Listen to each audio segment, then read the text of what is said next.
Hi everyone, welcome to JR tutorials. I am your friend Rahul Jaiswal. तो दोस्तों कैसे हो आप सभी लोग? उम्मीद करता हूँ आप सभी लोग अच्छे होंगे और आपकी स्टडीज भी बेहतरीन तरीके से चल रही होगी, है कि नहीं दोस्तों?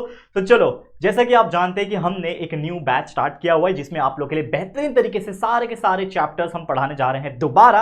अब ये वर्ड दोबारा मैं इसलिए यूज कर रहा हूँ क्योंकि ऑलरेडी एक बार सभी चीज को पढ़ा के हमने रखा हुआ है। आपको साइंस पढ़ना है, मैथ्स पढ़ना है, SST पढ़ना है, जो भी पढ़ना है आपके लिए सारे वीडियो, सारे चैप्टर्स के वीडियोस अवेलेबल है। आज भी अगर आप सर्च करोगे तो आपको मिल जाएगा, या तो आप प्लेलिस्ट सेक्शन में जाके कर सकते हो, ढूंढ सकते हो और पढ़ सकते हो। ठीक है, लेकिन हमने जो अपग्रेडेशन के हिसाब से एक न्यू बैच जो चालू किया है जिसमें हम आपको दोबारा से सभी चीज को दोबारा पढ़ा रहे हैं, डिजिटल बोर्ड के ऊपर फ्रेश क्वालिटी के साथ पढ़ा रहे हैं। तो उसकी हमने शुरुआत ऑलरेडी कर दी है। ऑलरेडी साइंस का अगर हम बात करें, first chapter law of motion और क्लासिफिकेशन ऑफ प्लांट जो चैप्टर नंबर 6 से अभी तक ये जो वीडियो आप देख रहे हो, अभी तक ये 2 चैप्टर हमने कंप्लीट करा दिया। लेकिन आप कंटिन्यूस चेक करते रहो प्लेलिस्ट में भी और वीडियो सेक्शन में भी कि कौन कौन से वीडियोस आ चुके हैं, कौन कौन से सब्जेक्ट्स के। तो मैथ्स के वीडियोस बहुत सारे बन चुके हैं, साइंस के भी बन रहे हैं। तो आज हम साइंस का एक नया चैप्टर जिसका नाम है चैप्टर नंबर 2, जिसका नाम क्या है, वर्क एंड एनर्जी, ये स्टार्ट करने जा रहे हैं। बहुत ही दिलचस्प चैप्टर है। फिजिक्स पॉइंट ऑफ व्यू देखा जाए तो फिजिक्स के हिसाब से बहुत ही मजेदार चैप्टर होने वाला है। तो वर्क एंड एनर्जी, तो इस चैप्टर में बेसिकली ये चैप्टर देखा जाए तो बहुत बड़ा चैप्टर नहीं है, लेकिन फिर भी हम 2 या 3 लेक्चर्स के अंदर इस चैप्टर को कंप्लीट करेंगे। जैसा कि आप जानते हैं हमारा पढ़ाने का तरीका वही है कि हम टुकड़ों में लेक्चर बाय लेक्चर वीडियोस लेकर आते हैं ताकि हर बच्चा आराम आराम से पढ़ सके। रोज का आधा घंटा भी अगर एक सब्जेक्ट पे वो ध्यान देगा तो भी वो आराम से अच्छे मार्क्स एग्जाम में लेकर आ सकता है।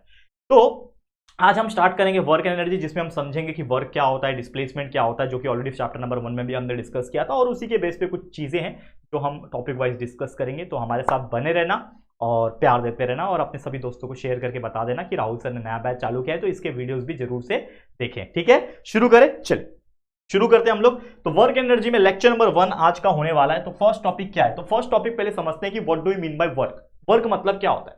अब जैसे हम लोग बचपन से बोलते हैं, वर्क मतलब होता है काम करना। ठीक है, फॉर एग्जाम्पल कि हमारे पेरेंट्स वर्क करने जाते हैं, हम लोग बोलते हैं ना मेरे पेरेंट्स वर्क करने जा रहे हैं, मतलब वो काम करने जा रहे हैं।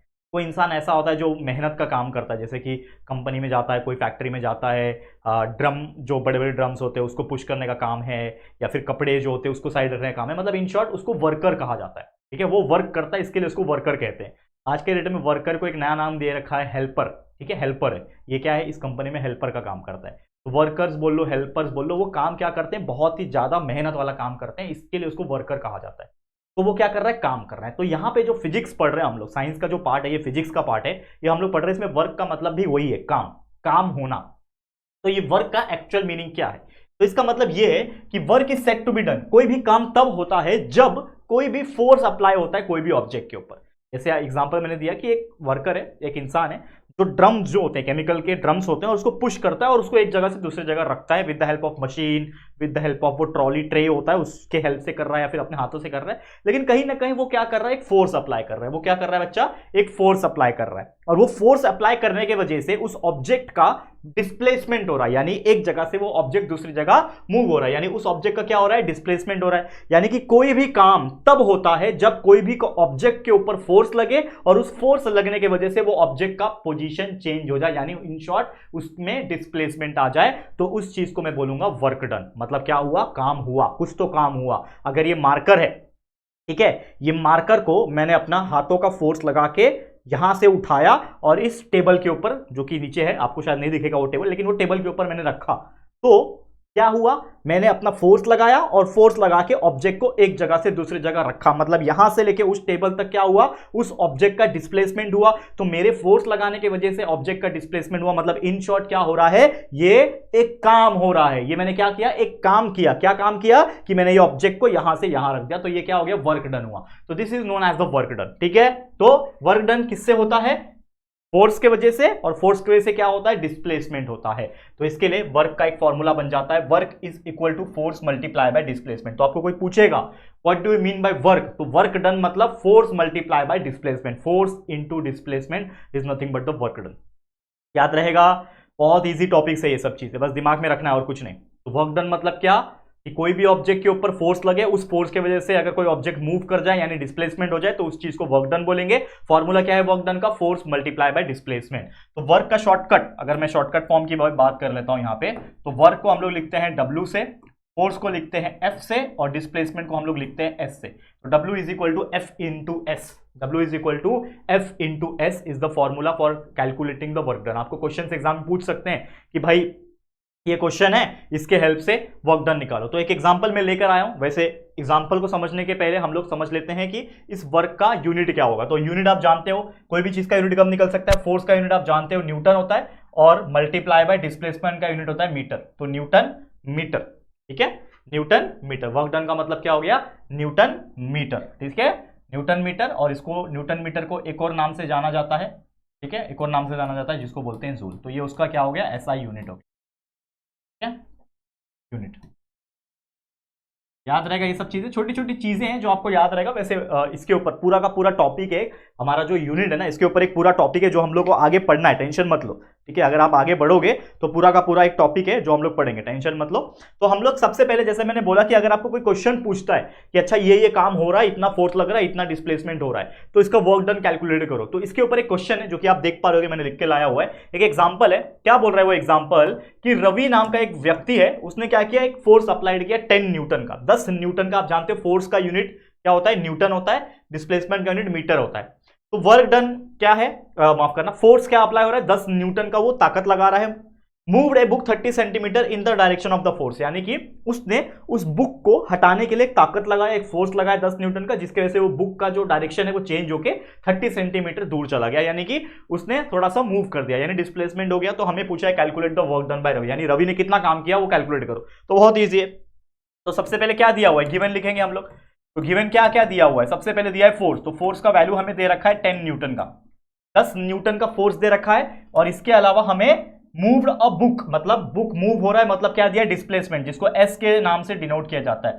तो कितना दिया है डिस्प्लेसमेंट, 30 सेंटीमीटर, ठीक है, 30 सेंटीमीटर दिया है। और अभी अभी हमने देखा कि जो डिस्प्लेसमेंट होता है वो मीटर में होता है। तो हमें क्या करना पड़ेगा, इस 30 सेंटीमीटर को पहले मीटर में कन्वर्ट करना पड़ेगा, क्योंकि ऑलवेज अगर हमें वर्क डन को कैलकुलेट करना है तो हमारा जो डिस्प्लेसमेंट है वो हमें पता होना चाहिए, लेकिन वो मीटर में पता होना चाहिए। लेकिन यहां पे इन्होंने क्वेश्चन में क्या दे रखा है, सेंटीमीटर में दे रखा है। लेकिन मैं तो जानता हूं ना भाई कि 1 मीटर में 100 सेंटीमीटर होता है। तो अगर मुझे इसको मीटर में कन्वर्ट करना है तो इस 30 को मुझे 100 से डिवाइड करना पड़ेगा, क्योंकि 1 मीटर में 100 सेंटीमीटर होता है। तो 30 को 100 से डिवाइड कर लूंगा तो ये मीटर में वैल्यू आ जाएगा, यानी हो जाएगा 0.3 मीटर। तो हमें वैल्यू मिल गया डिस्प्लेसमेंट का 0.3 मीटर। लेकिन हमें तो क्या निकालना है, हमें तो कैलकुलेट करने बोला है वर्क डन। तो वर्क डन का फॉर्मूला क्या है, लिख दो। तो we know the formula for work done. तो work done is equal to force multiply by displacement, correct. तो फोर्स हमारे पास है कितना, 10 न्यूटन का, डिस्प्लेसमेंट मुझे मिल गया है 0.3 मीटर का। तो 10 multiply by 0.3 is nothing but 3।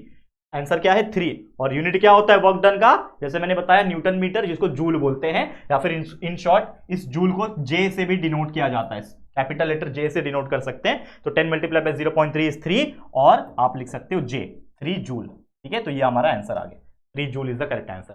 यानी इस रवि को 10 न्यूटन फोर्स जब उसने लगाया, जिसके वजह से 0.3 मीटर डिस्प्लेसमेंट हुआ, तो रवि ने कितना वर्क डन किया, 3 जूल का वर्क डन उसने किया। तो ऐसे क्वेश्चंस एग्जाम में आपको देखने मिल सकते हैं, जिसमें आपको वर्क दिया रहेगा, माफ करना, फोर्स दिया रहेगा, डिस्प्लेसमेंट दिया रहेगा, वर्क डन निकालने पूछा रहेगा। कभी कभी उल्टा भी होता है, वर्क डन दिया रहता है, डिस्प्लेसमेंट दिया रहता है और आपको फोर्स पूछता है। तो ऐसे तीनों में से कोई एक चीज नहीं पूछता है, 2 चीज दिया रहता है और आपको बाकी कैलकुलेट करना होता है। बिल्कुल आसानी से आप लोग कर पाते होंगे, ठीक है, समझ में आ गया, क्लियर है। आगे बढ़ जाते हैं नेक्स्ट टॉपिक की तरफ। चलो अगला टॉपिक क्या है, यहां से अगले स्लाइड पे चलते हैं। तो अगला टॉपिक है calculation of work done if force makes an angle with the displacement.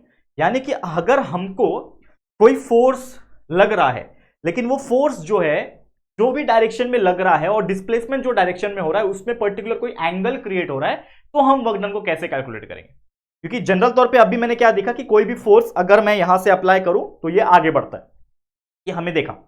तो फोर्स का और डिस्प्लेसमेंट का डायरेक्शन सेम था अभी तक। लेकिन अगर ऐसा होता है, जैसे एग्जांपल के तौर पे है कि when a child pools a toy, बचपन में हम खिलौना, गाड़ी वाला हमारे पास खिलौना होता, तो हम क्या करते थे, जैसे बचपनों में, अगर आपने किया है कि नहीं पता नहीं, क्योंकि आप लोग तो मोबाइल वाले दुनिया जमाने में पैदा हुए, हम लोग के जमाने में मोबाइल फोन, स्मार्टफोन नहीं था। हम लोग जब आप लोग के एज के थे, हम लोग को पहला स्मार्टफोन देखने तब मिला जब हम लोग लगभग 10th 11th 12th में आ गए थे, तब हमें मिला देखने। लेकिन आप लोग लकी हो, आप लोग को बहुत पहले से ही मोबाइल हाथ में मिल गया होगा।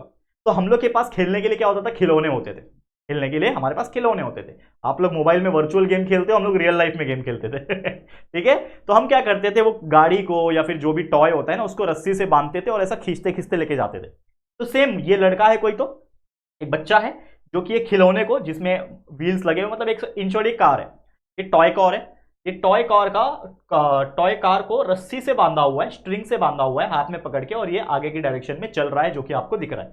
ये क्या कर रहा है, आगे की डायरेक्शन में इस प्रकार मूव हो रहा है। ठीक है, अब ये जैसे जैसे मूव हो रहा है, अगर आप ध्यान दोगे यहां पे, जैसे जैसे ये मूव हो रहा है ये साथ में चलेगा।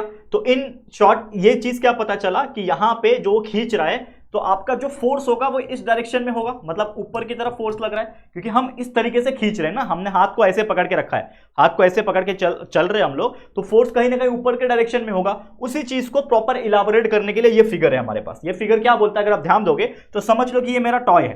ठीक है, ये मेरा टॉय है, और ये रस्सी ऊपर बंधी हुई है, ऑब्वियसली जैसे ये बंधी हुई है वैसे ये रस्सी ऊपर बंधी हुई है, और यहां से कोई इसको खींच रहा है। तो फोर्स एक्चुअल में कहां मूव हो रहा है, इस डायरेक्शन में मूव हो रहा है। फोर्स क्या मूव हो रहा है, इस डायरेक्शन में मूव हो रहा है, फोर्स इस डायरेक्शन में लग रहा है, लेकिन मूवमेंट कहां हो रहा है, मूवमेंट जो है आगे की डायरेक्शन में हो रहा है। मतलब ये जो टॉय है ये ऊपर नहीं जाएगा, ये चलेगा ना इस प्रकार से। जब मैं उसको रस्सी से खींचूंगा तो ऑब्वियसली ये जो टॉय है वो क्या करेगा, आगे ही चलने वाला है, इस प्रकार ही चलने वाला है। ठीक है, तो कहने का मतलब क्या है कि जो फोर्स मेरा जो है वो ऐसा लग रहा है, लेकिन जो कार चल रही है, तो डायरेक्शन चल रही है, वो यही डायरेक्शन में चलेगी जिस डायरेक्शन में फोर्स का एक कंपोनेंट लग रहा है।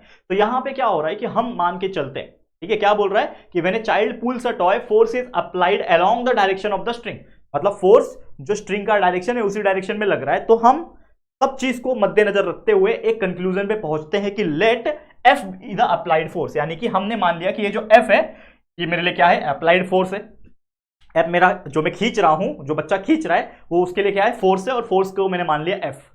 एफ मेरा अप्लाइड फोर्स है, और ये जो आपको दिख रहा है ये डॉटेड लाइन से लिख रहा हुआ ये F1, तो F1 क्या है, F1 be its component in the direction of displacement. तो मान लो कि जो डिस्प्लेसमेंट हो रहा है वो इस डायरेक्शन में हो रहा है, क्योंकि अगर फोर्स ऐसा लग रहा है, अगर कोई इसको खींच रहा है तो टॉय ऑब्वियसली ऐसा चलेगा, सीधा सीधा जमीन के ऊपर चलेगा। तो मतलब F1 जो है वो क्या है, एक F का फोर्स का ही कंपोनेंट है। हमेशा याद रखना, आप फ्यूचर में इंजीनियरिंग जब करोगे, फिजिक्स जब पढ़ोगे आगे जाके 11th में 12th में, या फिर आगे जाके इंजीनियरिंग करोगे, तो हमेशा याद रखना कोई भी अगर फोर्स इस डायरेक्शन में लग रहा है तो उसके दो कंपोनेंट हो सकते हैं। 90 डिग्री के हिसाब से दो कंपोनेंट हो सकते हैं। एक होता है आपका, अगर वो इस डायरेक्शन में चल रहा है, मतलब आपका जो क्लॉकवाइज होता है उस डायरेक्शन में चल रहा है, तो ये आपका एफ कॉस थीटा होगा, और ये आपका एफ साइन थीटा बन जाएगा।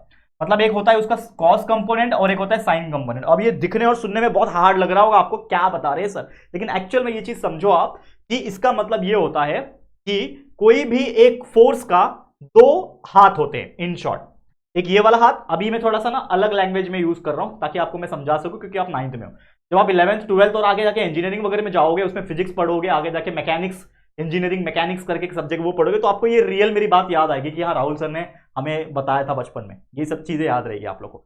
तो इसके लिए हार्ड लैंग्वेज यूज नहीं कर रहा हूं, जो इंजीनियरिंग का लैंग्वेज होता है वो यूज नहीं कर रहा हूं, मैं आपको बेसिक लैंग्वेज बता रहा हूं कि कोई भी एक कंपोनेंट, ठीक है, उसके दो हाथ होते हैं, हमेशा याद रखना परपेंडिकुलर। एक होता है उसका कॉस और एक होता है उसका साइन, याद रहेगा, एक होता है उसका कॉस, एक होता है साइन, ये हमेशा याद रखना। ठीक है, अब कौन सा साइन होता है कौन सा कॉस होता है वो अभी आपको जानने की जरूरत नहीं है, कौन सा बड़ा है कौन सा छोटा है। थीटा जिसका बड़ा रहता है वो आपका कॉस हो जाता है, तो ये आपको याद रखना है, बस इस चीज को समझने की कोशिश करो, बहुत ईजी है, मतलब इससे सिंपल कुछ चीज हो नहीं सकती। ठीक है, तो क्या बोल रहे हैं कि let F be the applied force, ये मेरा अप्लाइड फोर्स है, और ये F1 जो है ये कंपोनेंट ऑफ फोर्स है जो कि इस डिस्प्लेसमेंट इस डायरेक्शन में जा रहा है, इसीलिए हमने लिया हुआ है। हमने मान लिया कि let S be the displacement, हमने मान लिया कि चलो एस जो होगा वो डिस्प्लेसमेंट हो रहा होगा। हम मान लेते हैं कि थीटा जो है वो एंगल बन रहा होगा इस एफ और F1 के बीच में। ठीक है, ये मेरा एंगल बन रहा होगा। समझ में आ रहा है कि नहीं आ रहा है दोस्तों, बहुत ईजी है, समझ में आ रहा है। अब थीटा हमने मान लिया कि चलो वो एंगल बन रहा है स्ट्रिंग और हॉरिजॉन्टल के बीच में, तो हम निकालेंगे उसका वर्क डन। तो वर्क डन कितना हो रहा होगा, इस ऑब्जेक्ट को, इस टॉय को खींचने में कितना वर्क डन हो रहा होगा, तो amount of work done is given by, हमको पता है formula, work is equal to force into displacement, work is equal to force into के लिए डॉट यूज करते हैं, डिस्प्लेसमेंट के लिए एस यूज कर सकते हैं। लेकिन यहां पे जो फोर्स है ये वाला फोर्स रहेगा कि ये वाला फोर्स रहेगा, ऑब्वियसली हमने देखा कि जो डायरेक्शन में डिस्प्लेसमेंट होता है वो फोर्स लेते हैं, तो डायरेक्शन ये वाला है तो फोर्स हम लोग F1 लेंगे, तो मेरा F1 हो जाएगा फोर्स। तो W is equal to F1 multiply by S, इसको हम लोग इक्वेशन नंबर 1 मान लेते हैं, एक इक्वेशन हमने बना लिया। ठीक है, अब इस फिगर को हम लेते हैं और इसमें कुछ चेंजेस करते हैं। क्या चेंजेस करते हैं, मैं क्या करता हूं, एक लाइन लेके इस F1 का एंड पॉइंट को जोड़ता हूं इसके साथ। ठीक है, लगभग यहां पे थोड़ा सा और करीब ले लेता हूं, यहां पे मैं जोड़ता हूं। ठीक है, इससे क्या पता चला, थोड़ा सा और ऐसा लेता हूं मैं, नहीं तो थोड़ा सा नहीं टेढ़ा लग रहा है। ठीक है, ये चीज सही लग रही है अभी आपको सीधी दिख रही है। तो मैंने क्या किया, एक परपेंडिकुलर ड्रॉ कर दिया ऐसा। तो मैं क्या लिखूंगा यहां पे मैं लिखता हूं draw perpendicular to F1 and connect to F। मैंने क्या किया, F1 से एक परपेंडिकुलर लाइन खींचा जो F से कनेक्ट कर रहा है। तो ये क्या बन गया, एक ट्रायंगल बनता हुआ नजर आया। ये आपको एक ट्रायंगल बनता हुआ नजर आया। तो मैं लिखूंगा यहां पे इन ट्रायंगल। अगर आप देखोगे तो ये ट्रायंगल का नाम कुछ भी आप रख सकते हो, रखना चाहते हो तो। अगर आप देखोगे इस डायग्राम के हिसाब से, अगर आप देखोगे, ठीक है, डायग्राम के हिसाब से देखोगे तो इसका नाम F, नहीं नाम मत रखो, अगर रखना चाहते हो तो रख सकते हो, ऐसे कोई दिक्कत नहीं है, नाम मत रखो चलेगा। अब यहां पे अगर आप देखोगे फ्रॉम फिगर, अगर आप देखोगे फिगर के हिसाब से हमें एक चीज मिल रहा है। यहां पे क्या मिल रहा है, अगर मैं इस थीटा का कॉस थीटा निकालू, साइन थीटा भी निकाल सकते हो लेकिन हमें चाहिए कॉस कंपोनेंट। क्यों, मैं आपको रीजन बताऊंगा। अगर मैं निकालता हूं कॉस थीटा, तो याद है आपको मैंने पढ़ाया हुआ है 8th स्टैंडर्ड में, ट्रिग्नोमेट्री का एक बेसिक फॉर्मूला होता है। अगर आपको नहीं पता तो कोई बात नहीं, मैं आपको बताता हूं। देखो, 3 चीज हमेशा याद रखोगे जो आपको इस 9th स्टैंडर्ड में काम आएगा। Sign theta, cos theta, tan theta, ये 3 वैल्यू होते हैं जो कि जनरल तौर पे देखा जाए तो 6 होते हैं। Sine theta, cos theta, tan theta, cosec theta, cot theta, और फिर आपका सेक थीटा, ये भी होता है। लेकिन हम बात सिर्फ साइन, कॉस और टेन की करेंगे। तो ये ट्रिग्नोमेट्री जो मैथ्स आप पढ़ोगे ना, ट्रिग्नोमेट्री में यूज होता है। तो हमेशा याद रखना, कोई भी ट्रायंगल में साइन थीटा का वैल्यू निकालना है तो वो होता है O upon H, cos theta होता है A अपॉन एच, और टेन थीटा होता है O अपॉन ए। इसको याद कैसे करोगे, O आ ओ ए, O मतलब OH, O upon H, O, AH मतलब आ, और OA। तो मैंने आपको एक ट्रिक बताया था बहुत पहले भी, जो हमारे साथ बच्चे पढ़े हुए हैं उनको सबको पता होगा, मतलब जो 10वीं तक हमसे पढ़ के गए हैं उन सबको पता है कि O आ OA क्या होता है। तो O आ OA ये एक फंडा है जिससे आप साइन, कॉस, टेन का वैल्यू याद रख सकते हो। तो अब इसका यूज क्या है, साइन थीटा मतलब O, कॉस थीटा मतलब आ, टेन थीटा मतलब OA। तो O आ OA, तो हमें क्या निकालना है, मान लो कॉस थीटा निकालना है। तो कॉस मतलब क्या होता है, आ, AH होता है। तो A का मतलब होता है, एक्चुअल में बता देता हूं, फिर भी आपको शॉर्टकट ये लिखा है ना, मैं क्लियर फुल फॉर्म बता देता हूं। O का मतलब होता है अपोजिट साइड। कोई भी ट्रायंगल में जहां पे थीटा होता है उसका अपोजिट साइड होता है O मतलब अपोजिट साइड। H मतलब होता है हाइपोटेनियस। हाइपोटेनियस मतलब पता है आपको, 90 डिग्री, यानी परपेंडिकुलर के अपोजिट वाला साइड को हाइपोटेनियस बोलते हैं। और एक होता है ए मतलब होता है एडजेसेंट, यानी जहां थीटा है उसके बगल वाला साइड को एडजेसेंट बोलते हैं। ये आपको पता होगा ट्रायंगल के केस में क्या होता है। ठीक है, तो यहां पे तो काम खत्म। तो जैसे मैंने बताया कि हमें क्या निकालना है, कॉस थीटा निकालना है। तो कॉस थीटा मतलब क्या होता है, कॉस थीटा मतलब क्या होता है, ओ आहा मतलब होता है कॉस थीटा, आ मतलब ए अपॉन एच। तो ए क्या होता है, एडजेसेंट। तो ये थीटा है, तो थीटा के बगल वाला साइड कौन सा है, ये वाला साइड। थीटा के जस्ट बगल वाला साइड क्या है, ये वाला साइड, जिसका नाम है तो कॉस थीटा मतलब क्या होता है, पहले लिखो। कॉस थीटा मतलब होता है एडजेसेंट। अगर आप ध्यान दो, इस चीज को समझो, क्या बताने की कोशिश कर रहा है, क्या बोल रहा है, adjacent side upon, adjacent side upon hypotenuse. आ होता है ना हाइपोटेनियस।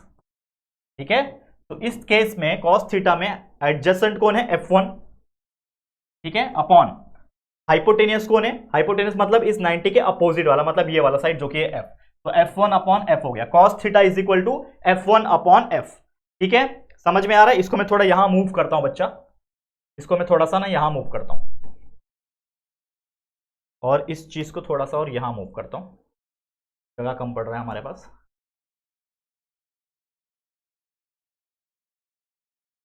थोड़ा सा जगह का दिक्कत हो गया बच्चा, कोई बात नहीं। ठीक है, अब देखो, cos theta is equal to F1 upon F हो गया। Therefore cos theta is equal to F1 upon F। ठीक है, तो अगर मैं F1 का वैल्यू यहां से निकालना चाहता हूं तो मैं निकाल सकता हूं। देयरफॉर F1 विल भी क्या हो जाएगा, F1 क्या हो जाएगा, F multiply by cos theta, यानी F cos थीटा हो जाएगा। ठीक है, F1 is equal to F cos theta. अब मैं इसको उठा के इक्वेशन नंबर 1 में डाल दूं, तो पुट इन इक्वेशन नंबर 1, मतलब इस F1 is equal to F cos theta को उठा के इक्वेशन नंबर 1 में डाल दूं। तो हमारा इक्वेशन नंबर 1 क्या बोलता है कि W is equal to F1 into S। तो इस F1 के जगह पे देखो ध्यान से, ये F1 के जगह पे F1 का वैल्यू F cos थीटा लिख सकता हूं। तो इस F1 के जगह पे मैं लिखता हूं F cos थीटा और ये मल्टीप्लाई बाय एस तो इसमें ही है, तो मल्टीप्लाई बाय एस हो जाएगा। अब इस फोर्स को और इस डिस्प्लेसमेंट को एक साथ ले लो, तो देयरफॉर आपका वर्क डन क्या हो जाएगा, force multiply by displacement multiply by cos theta. तो ये हमारा फॉर्मूला बन गया इसका वर्क डन का। तो वर्क डन का फॉर्मूला क्या बन गया, इसको थोड़ा सा अलग कलर से हाईलाइट कर देते हैं, देखो ध्यान से। तो इसका मतलब हो गया work done is equal to F S cos theta. एक फॉर्मूला हमने क्या देखा वर्क का हमने फॉर्मूला देखा कि W is equal to force into displacement होता है, ये हमने फॉर्मूला देखा था अभी इसके पहले मैंने आपको बताया था। लेकिन अभी एक फॉर्मूला हमने डिराइव कर दिया कि कभी भी अगर उस फोर्स के डायरेक्शन में कहीं पे भी एंगल नजर आ रहा है, जैसे इस प्रकार का चीज एंगल नजर आ रहा है, तो फॉर्मूला बनेगा कि work done is equal to F S cos theta. मतलब ओरिजिनल तौर पे कि W is equal to force into displacement तो होता ही है, अगर कहीं एंगल नहीं दिया है तो एफ एस तो रहेगा, W is equal to F S यानी फोर्स इंटू डिस्प्लेसमेंट। लेकिन बाई चांस कभी आपको एंगल नजर आ गया फोर्स में, तो बस इसके साथ कॉस थीटा जोड़ देना है, ठीक है। तो समझ लो कि आपको थीटा यानी एंगल का वैल्यू दिया है 45 डिग्री, मान लो कि आपको एंगल का दिया है वैल्यू 45 डिग्री, तो यह हो जाएगा फोर्स मल्टीप्लाई बाय डिस्प्लेसमेंट का जो वैल्यू रहेगा वो, और कॉस 45 डिग्री, और हर एक का एक वैल्यू होता है। तो कॉस 45 का वैल्यू क्या होता है, ठीक है, देखो sine 0 degree, sine 30 degree, sine 45, sine 60 degree और कॉस, ये सभी का कुछ वैल्यूज होते हैं। तो cos 45 होता है 1/√2, ठीक है। तो ये आपको उसमें डालना है और सॉल्व करना है और आपका वैल्यू आ जाएगा। तो इस तरीके से कभी भी आगे जाके हम लोग करेंगे, मान लो नेक्स्ट लेक्चर में बता दूंगा। तो अगर कहीं पे भी आपको दिख रहा है कि आपको फोर्स दिया हुआ है लेकिन एंगल भी दिया हुआ है, तो force multiply by displacement multiply by cos theta वाला फॉर्मूला यानी ये वाला फॉर्मूला आप इस्तेमाल करो। समझ में आ गया बेसिक कॉन्सेप्ट, चलो ठीक है, क्लियर है। आगे बढ़ जाते हैं, अगले टॉपिक पे चलते हैं। तो नेक्स्ट टॉपिक है हमारा यूनिट ऑफ फोर्स। जैसे कि मैंने आपको बताया, यूनिट ऑफ वर्क, माफ करना, मैंने आपको जैसे अभी बताया कि work done is equal to force into displacement होता है, तो work done is equal to F into S होता है, ये फॉर्मूला बन गया। लेकिन अगर मैं यूनिट की बात करूं तो फोर्स का जो यूनिट होता है वो होता है न्यूटन, और डिस्प्लेसमेंट का यूनिट होता है मीटर। तो ये हो गया न्यूटन मीटर, इसको हम लोग क्या बोलेंगे, न्यूटन मीटर, न्यूटन मीटर। और हमेशा याद रखना न्यूटन मीटर का मतलब ही होता है जूल, जिसको जे से डिनोट किया जाता है, यानी 1 न्यूटन मीटर मतलब जूल होता है। तो इसका एसआई यूनिट क्या कहलाएगा, अगर आपको कोई पूछता है कि what is the SI unit of work done, तो वर्क डन का यूनिट होता है जूल, जिसको न्यूटन मीटर से भी बोलते हैं। तो एक जूल का मतलब होता है न्यूटन मीटर। और वही अगर आपको कोई पूछता है कि सीजीएस यूनिट बताओ यानी सेंटीमीटर ग्राम सेकंड में बताओ, तो फोर्स का यूनिट न्यूटन होता है एसआई में, डिस्प्लेसमेंट का मीटर होता है। उसी प्रकार फोर्स का यूनिट सीजीएस में होता है डाइन, फोर्स का यूनिट डाइन होता है, और डिस्प्लेसमेंट का होता है सेंटीमीटर। तो ये बन जाएगा डाइन सेंटीमीटर, जिसको अर्ग के नाम से डिनोट किया जाता है। जैसे न्यूटन मीटर मतलब जूल होता है, वैसे ही डाइन सेंटीमीटर का मतलब होता है अर्ग, ERG अर्ग। अब इसी जूल के बीच में और अर्ग के बीच में एक रिलेशन होता है, इस जूल और अर्ग के बीच में रिलेशन है। कैसे, एक न्यूटन का मतलब होता है 10⁵ डाइन, मतलब अगर हम बात करें न्यूटन की, जो कि एसआई यूनिट है फोर्स का एसआई यूनिट न्यूटन है, और फोर्स का ही सीजीएस यूनिट डाइन है। तो इन दोनों में कनेक्शन क्या है कि एक न्यूटन का जो वैल्यू होता है वो 10⁵, मतलब 1 के आगे 5 बार 0 लिखो, उतना वैल्यू होता है डाइन का। तो 1 newton is equal to 10⁵ dine.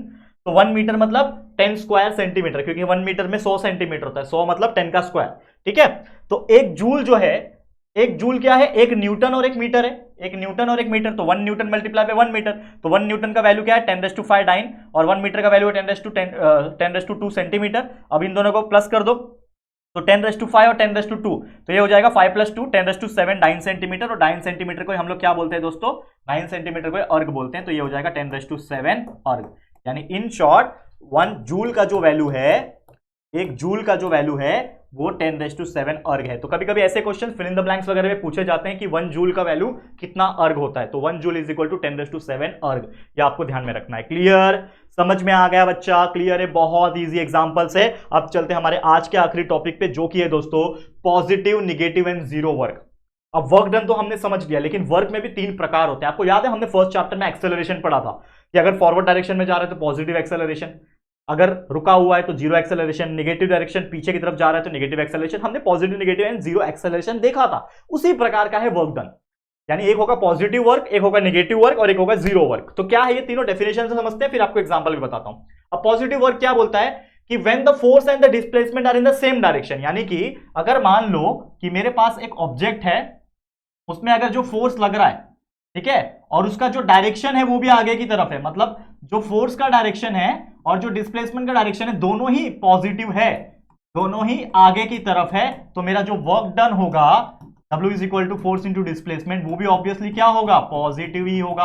और इस केस में जो थीटा होगा, मुझे बताओ थीटा कितना होगा इस केस में, एंगल की अगर मैं बात कर लूं तो फोर्स भी वही है, फोर्स भी वही है, डिस्प्लेसमेंट भी वही है, तो ऑब्वियसली जो थीटा रहेगा वो जीरो ही रहेगा, क्योंकि भाई कोई एंगल बन ही नहीं रहा है। एंगल कब बनता है, जब फोर्स थोड़ा सा ऊपर की तरफ जा रहा है, तो यहां से इस हॉरिजॉन्टल से ये थोड़ा ऊपर की तरफ फोर्स जा रहा है, जैसे वो टॉय वाला एग्जांपल था, तो उसमें एक एंगल बन रहा था, इसमें तो एंगल बनेगा ही नहीं, तो यहां पे क्या हो जाएगा, theta will be equal to zero. ठीक है, याद रखना। तो कभी भी अगर वर्क डन आपका हो रहा है, मतलब फोर्स और डिस्प्लेसमेंट एक ही डायरेक्शन में जा रहे हैं, फोर्स भी उसी डायरेक्शन में लग रहा है, डिस्प्लेसमेंट भी उसी सेम डायरेक्शन में लग रहा है, इसका मतलब मेरा एंगल जीरो है वहां पे, तो उस केस को मैं बोलूंगा कि वर्क डन मेरा क्या है, पॉजिटिव है। क्या है, पॉजिटिव है। वही अगर मैं बात करूं नेगेटिव वर्क की, तो नेगेटिव वर्क में क्या होगा कि जो मेरा फोर्स लग रहा है, मान लो इस डायरेक्शन में लग रहा है, और किसी कारणवश जो डिस्प्लेसमेंट हो रहा है वो उल्टा डायरेक्शन में हो रहा है, मतलब फोर्स में ताकत लगा रहा हूं इस डायरेक्शन में और मेरा मूवमेंट हो रहा है इस डायरेक्शन में। ये कब हो सकता है, बहुत सारे केस में अगर बीच में कुछ रुकावट है, तो ताकत आप इस तरफ लगा रहे हो लेकिन मूवमेंट इस तरफ हो रहा है। ठीक है, जैसे एग्जांपल है रिवर्स गियर कार में, आप ताकत तो वही लगा रहे हो लेकिन गाड़ी पीछे की तरफ जाती है, तो दैट इज द एग्जांपल। और भी बहुत सारे एग्जांपल होते हैं, तो याद रखना कि कभी आप फोर्स इस डायरेक्शन में लगाओ, आगे की तरफ लगाओ, लेकिन आपका जो मूवमेंट है, डायरेक्शन जो है, डिस्प्लेसमेंट जो है वो पीछे की तरफ यानी उल्टे डायरेक्शन में होगा, तो यहां पे क्या बन जाएगा, एक स्ट्रेट लाइन बन रहा है, यहां पे क्या बन रहा है, एक स्ट्रेट लाइन बन रहा है, तो एंगल क्या होगा, ऑब्वियसली 180 डिग्री। एंगल क्या बनेगा, 180 डिग्री, मतलब थीटा जो है वो 180 डिग्री बनेगा। तो फोर्स और डिस्प्लेसमेंट का डायरेक्शन अगर अपोजिट है, एक दूसरे के अपोजिट डायरेक्शन में है, तो थीटा 180 डिग्री बनेगा। स्ट्रेट लाइन बन रहा है ना, तो स्ट्रेट लाइन मतलब 180 डिग्री बनेगा, तो इसका मतलब मेरा वर्क जो है वो नेगेटिव डायरेक्शन में हो रहा है, तो work done here is negative. Work done क्या हो जाएगा, यहां पे नेगेटिव हो जाएगा, याद रखना।